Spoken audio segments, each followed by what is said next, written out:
Sir, आपण जर बघितलं कल्याणमध्ये देखील मनसे आणि शिवसैनिक हे एकत्र आले होते. काल नाशिकमध्ये एका कार्यालयाच्या उद्घाटनामध्ये देखील ठाकरे आणि मनसे हे एकत्र आल्याचं दिसतं. कुठेतरी ठाकरे यांची युती झाली पाहिजे, दोन्ही ठाकरे एकत्र आले पाहिजे असं चर्चा देखील सुरू आहे. मला असं वाटतं आपण पहिल्यांदा जर सन्माननीय राजसाहेबांचा जो महेश मांजरेकरांना पॉडकास्ट दिला होता तो जर बघितला तर राजसाहेबांना जे अपेक्षित होतं ते असं होतं की महाराष्ट्राच्या प्रश्नांवर सर्व मराठी माणसांनी एकत्र यावं. त्याप्रमाणे मराठी माणसं एकत्र येत आहेत, आनंद आहे.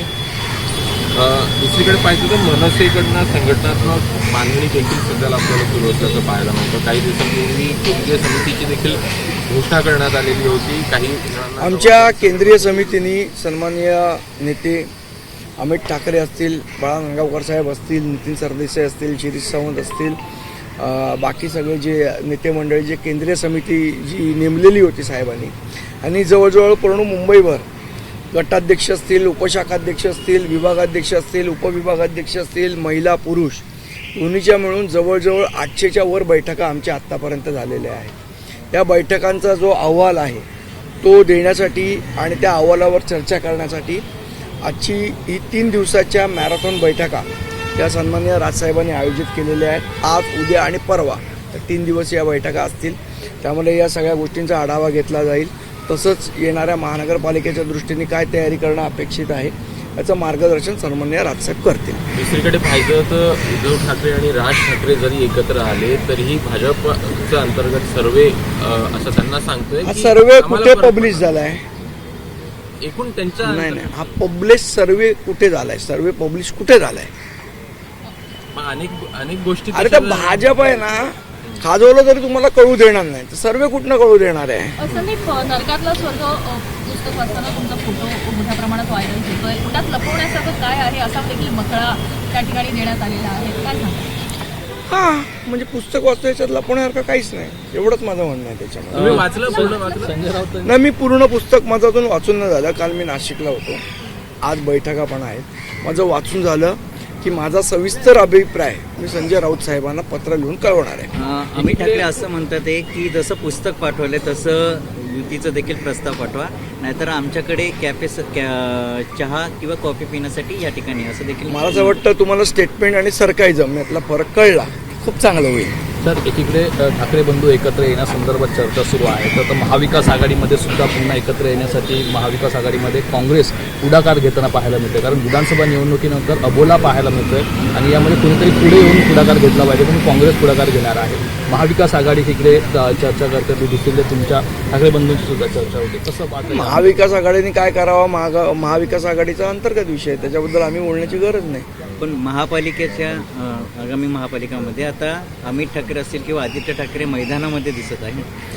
सगळेच नेते मैदानात आहेत, आमचे सगळेच नेते मैदानात आहेत आणि सगळेच जण काम करतायत. आज अमित ठाकरे आमच्या केंद्रीय समितीच्या शाखाध्यक्ष जी केंद्रीय समिती आहे त्याचे अध्यक्ष आहेत. ते सगळीकडे फिरत आहेत, मुंबईभर बैठका घेत आहेत, शाखाध्यक्षांची मनं जाणून घेत आहेत, पुढे काय करायचं याची रणनीती आखतायत. टीकेचे शब्द सौम्य झाल्यात, कुठेतरी पडद्यामागे हालचाली होत आहेत, म्हणून ही सौम्यता दिसते.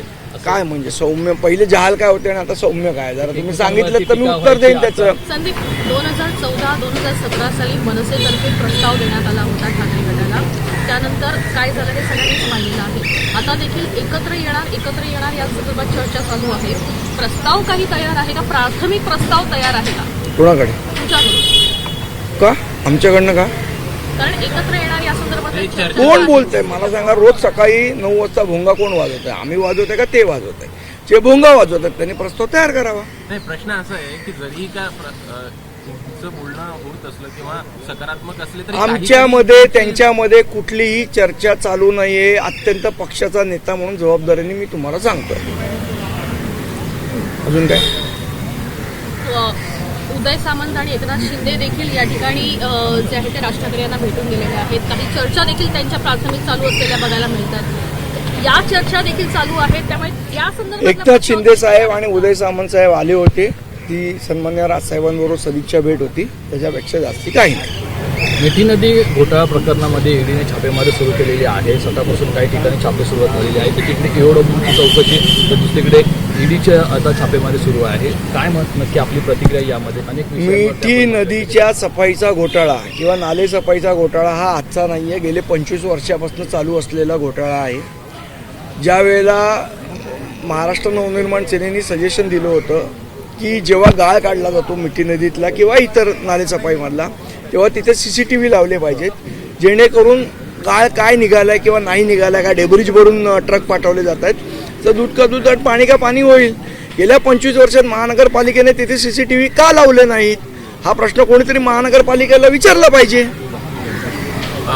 अनेक लाडकी बहीण योजनेसाठी पुन्हा एकदा तो सामाजिक न्याय विभागाचा निधी वळवलेला आहे. जवळपास 1,000 कोटी अधिकचा निधी पोलीस विभागाचा वळवून पाहायला मिळाला. तर सरकारची दमछाक झाली योजनेमुळे अनेक विभाग आहेत त्यांचे हे सगळे जे निधी आहेत ते वळवले जातात. बघा, लाडकी बहीण योजनेच्या संदर्भात सन्माननीय राजसाहेबांनी फार पूर्वी म्हणजे जेव्हा ती योजना जाहीर झाली तेव्हा सांगितलं होतं की लोकांना पैसे वाटण्यापेक्षा लोकांना पैसे कमवण्याचं साधन उपलब्ध करून देणं हे सरकारचं काम आहे. मला असं वाटतं आजही सरकारने त्यातनं बोध घेतला पाहिजे अशी आमची अपेक्षा आहे.